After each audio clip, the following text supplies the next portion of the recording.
the big topic that I did want to touch on as well was Swift. Swift was like the big, hey, we're moving to Swift. This was gonna be the language that was in the place of Rust. This was gonna solve the problems that Rust is now solving for you. So what happened with Swift was I don't know.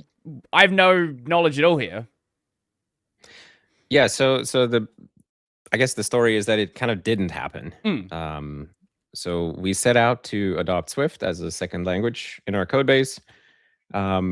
After being impressed with just trying the language out, writing various little projects in it, myself and a bunch of people on the team, just doodling, and we thought, hey, this is really nice. And the Swift team had this big focus on like C++ interoperability. So they wanted to make it very, very pleasant to interact between the two languages.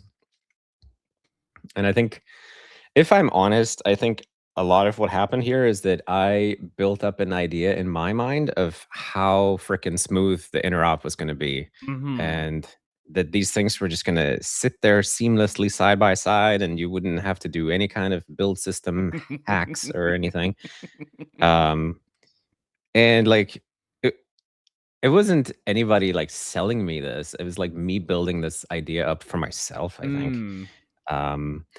And then when it didn't materialize in that way, and it turned into like this endless doodling with build systems and like integration code and like trying to get the languages to talk to each other.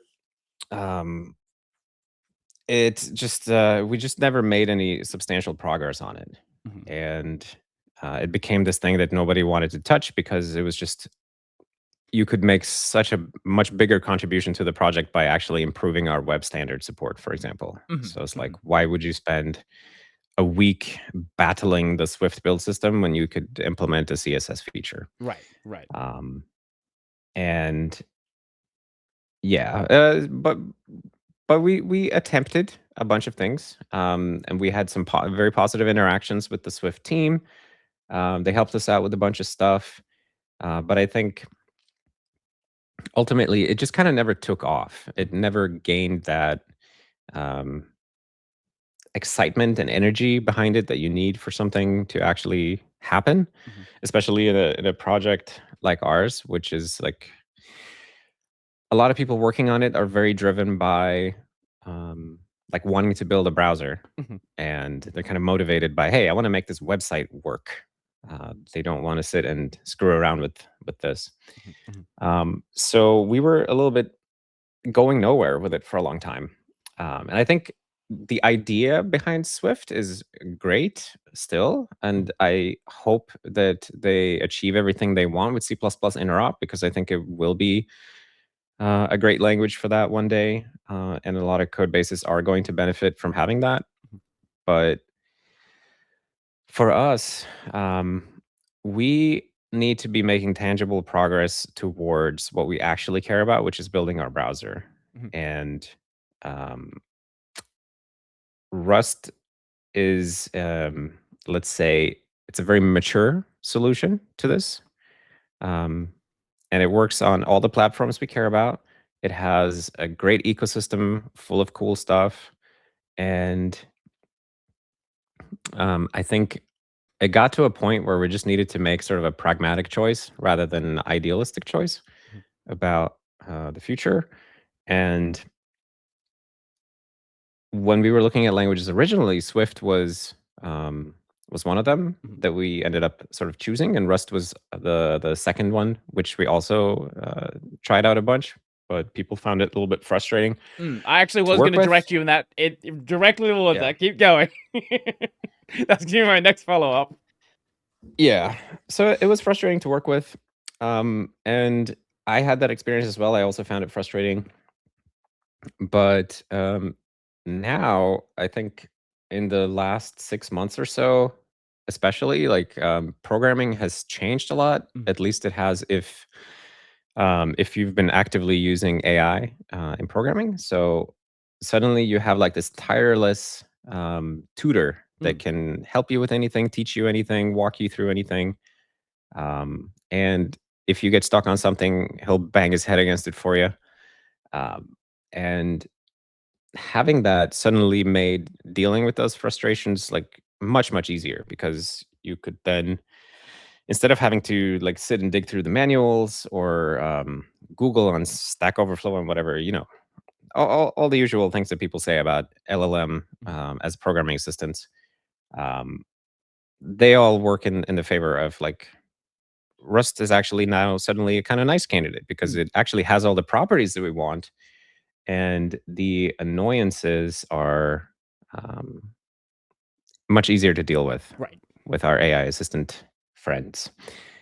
And one thing, by the way, that I'm kind of forgetting to talk about here. So our browser is garbage collected because the web platform is garbage collected. JavaScript is garbage collected, so you have to have a garbage collector. Swift didn't have a garbage collector. Rust doesn't have a garbage collector either. It sure would have been nice if they did, but they don't. And we accept this as a sort of a downside. Like, we can't have everything we want, but I think that's okay. If that is a I've never built a browser myself. It's not something I've ever thought of doing. If the web is garbage collected, how do you deal with that problem with Rust? Do you implement your own garbage collector, or what do you do here? So right now we have our own garbage collector in C++, and the Rust code doesn't directly interact with it. So if we need to allocate some garbage collected memory from Rust, then we just call into C++.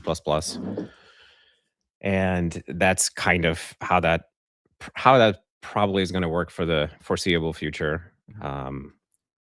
Rust, there are some garbage collectors in Rust, but it's not necessarily an area where we feel like, oh, that's where we should go in and try to innovate. But we're pretty okay with maintaining our own C++ garbage collector for now. You talked a couple of times about Swift and C++ interop and how this was going to be so nice. What is the experience like there working with Rust? So the thing that is different now is that we kind of lowered our expectations for interop, and That's a instead, good way to solve the problem. Yes. I think it turns out to be a really good way to solve the problem. Because as I was saying, like, I had unreasonable expectations that I created for myself. And then I kind of try to sell them to everybody else. But now we use interop, very super basic interop. Like, we're just using a C interface, basically. So we're not doing any kind of C++ object marshalling or serialization or anything like that, anything fancy. We're not using any of the C++ bindings crates from Rust. We are just defining simple C API and then calling across the language boundary. And for now, that solves all of the stuff that we want to do. In the future, as we use Rust in more places, it might turn out, hey, this would be really nice to bring in one of these C++ bindings crates or whatever. There's a couple of those. But for the time being, like, just having a simple C function interface seems to do the trick for us. And I guess the way I would like to frame this is that a lowering of expectations that were unreasonable to begin with, and just like trying to make the most pragmatic decision that gives us real benefits. And then, of course, if we look around at the rest of the industry around us, everybody is kind of finding the same thing, just taking different paths to get there. But Firefox obviously uses lots of Rust. That's where it even originated, so that makes sense. But Chromium has started using Rust as well in their code base.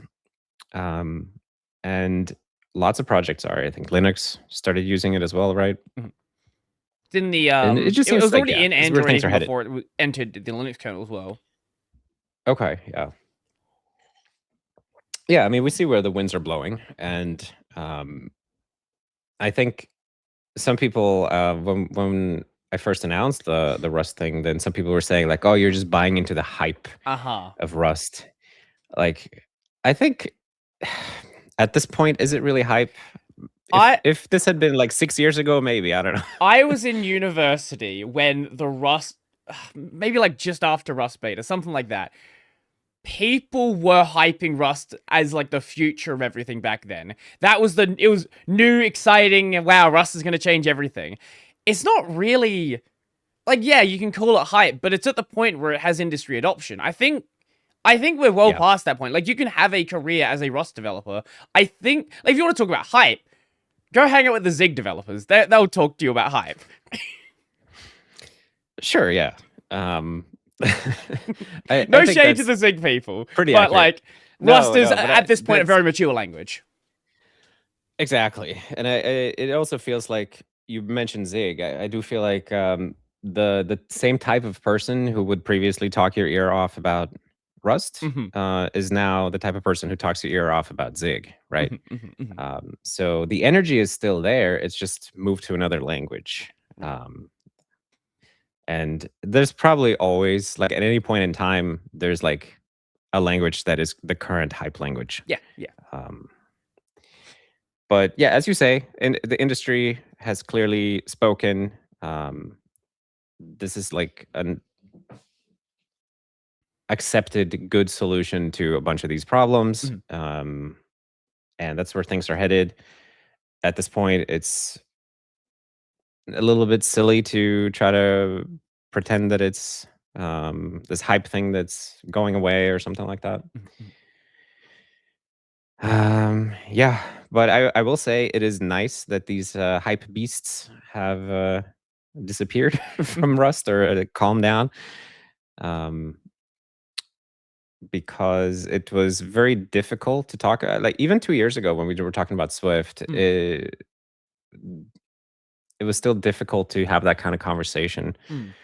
in public, because some people are so extremely enthusiastic, let's say, Sure. about their That's a favorite nice way to put languages. it. Yes. They just feel really strongly that their favorite language is really good Mhm. and that everybody should use it.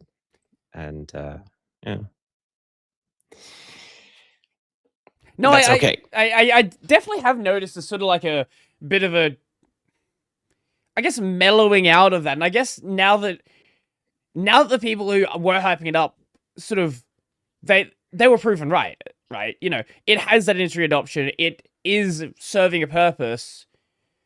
There's no reason to sort of keep putting that excitement behind it because people are kind of realizing, hey, there actually is some merit here. Now, this language could have been, if again going back to Zig, if Zig was 5 years earlier, it very well could have been that language instead. It's just Rust was at the right time in the right place. It filled a role that a lot of projects really wanted to fill.